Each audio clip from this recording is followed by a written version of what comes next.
Okay, let's jump back in time. We're heading to the late 19th century, an age of incredible exploration of steam and steel, a time when science felt like it had an answer for everything. But in 1895, one expedition sent out to solve what seemed like a simple scientific puzzle ended up finding a secret so huge, so profound, it threatened to rewrite the entire story of humanity. And the person telling us this story is Dr. Thomas Wexford, the expedition's doctor and naturalist. I mean, with an opening line like that, you just know this isn't going to be your average story about trekking through a frozen wasteland. He's telling us right from the start that what they found was big enough to shake the very foundations of the world. So, what kicked this whole thing off? A genuine scientific mystery. See, back in 1894, the North Magnetic Pole started acting, well, weird. It wasn't just drifting like it normally does. It was pulsing, sending out these strange distortions that just did make sense. And all that pointed to only one possible conclusion. Something absolutely massive, something powerful, and something completely unnatural was buried deep under the Arctic ice. And let me tell you, the response was immediate and incredibly serious. From the moment Dr. Wexford got the call in late 1894, the next 5 months were just a blur of nonstop preparation. This was no small-time adventure. It was a massive international effort. They were designing brand new Arctic gear, calibrating the most advanced scientific instruments of the day, and by April of 95, they were shipping out. The next couple of months were spent doing the hard work, setting up camps and supply lines across the ice for that final push into the unknown. Now, you have to look at who was on this team. This wasn't just a British thing. It was a multinational dream team, really. The best of the best from all over the world. We're talking top-tier engineers, physicists, navigators. They even brought in a legendary Swedish ice master. Every single person was an expert, brought together because the entire scientific world was stumped. This was the A-Team. And this A-Team had a secret weapon. Their ticket to the heart of the anomaly was this incredible machine, the Hyperborea. Now, this wasn't just some flimsy hot air balloon. It was a state-of-the-art, rigid-frame airship, a totally new design built specifically to survive the insane winds and freezing temperatures of the Arctic. It was, quite literally, the only way they could get to a place that no ship or sled team could ever hope to reach. Okay, so the base camp is set, the amazing Hyperborea is ready to fly, and the final part of the mission begins. 5 of the team's best board the airship for the last leg of the journey. And as they flew deeper and deeper into this completely uncharted territory, they were about to find out that the mystery they were chasing was stranger and grander than any of them could have possibly conceived. After days flying over this endless, frozen desert, their instruments suddenly went haywire. Professor Kovalenko confirmed it. They were there. They were hovering directly over the source of the magnetic disturbance.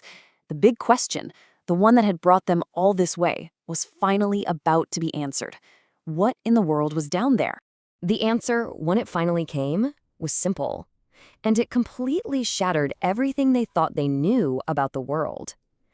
Looking down from the airship, what they saw was, well, it was simply impossible.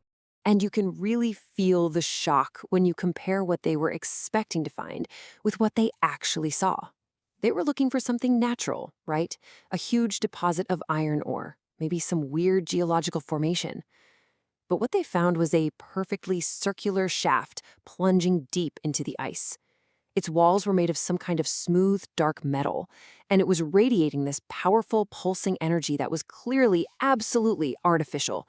This wasn't geology, this was architecture. I mean, they had to go down, right? So they set up a winch and a rope system, and a team descended 340 feet into the pitch-black shaft.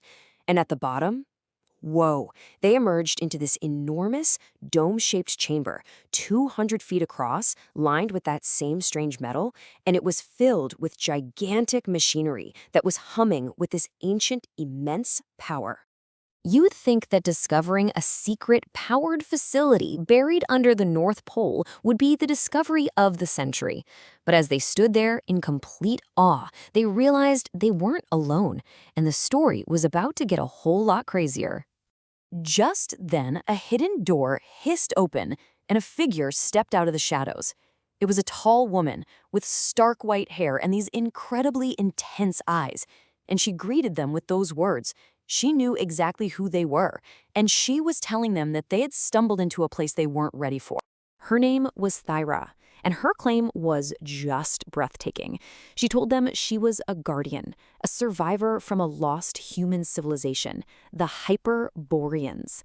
A civilization so old, she said, that it existed before the last ice age.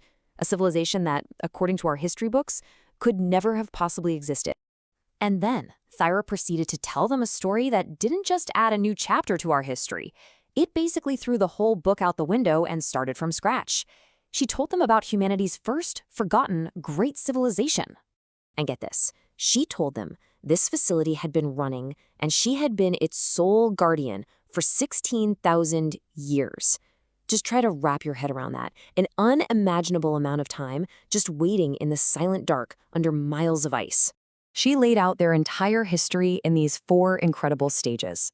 First, her people, the Hyperboreans, had this advanced global civilization that peaked about 18,000 years ago. Then, disaster struck, a massive, rapid climate shift, what we remember in all our ancient flood myths. As their world froze, they built 7 of these incredible nexus points to stabilize the planet's magnetic field, basically to give future life a fighting chance. And finally, guardians like her went into a kind of suspended animation to watch over the machines for thousands and thousands of years. And just when the explorers thought they couldn't be any more shocked, she showed them one last thing. She led them into this colossal chamber she called the Sleeper's Hall, and there they saw them. Thousands upon thousands of her people, perfectly preserved in these crystal lake pods, sleeping through the ages, just waiting for the day the surface world was ready for them to return. So, with that staggering reality burned into their minds, the team returned to the surface, and they were carrying a burden and an opportunity unlike anything in human history. They didn't just have a story. They had an offer from the past that would decide the fate of our future. Here was the deal Thyra put on the table. On one hand, she was offering access to everything they had. Ancient libraries, scientific knowledge that was millennia ahead of ours, technology that could solve energy and medical crises overnight. But the responsibility was just as huge. Humanity would have to use it all wisely, for peace. We would have to prepare our world for this revelation, and eventually take over as caretakers of the planet ourselves. And you might be thinking, well, who would ever believe such a wild story? Thyra thought of that. She sent them back with undeniable proof. They had samples of metal alloys that 19th century science couldn't even begin to analyze, photographs of the chambers, and a story that would, without a doubt, change everything. And that's where this story leaves us. It leaves us with a question that's just as piercing today as it was for those explorers in 1895. If we were given this incredible gift, this key to our own forgotten past, and a map to a better future, would we be ready for it? Would we be wise enough to handle it? Or would we just tear ourselves apart in the process?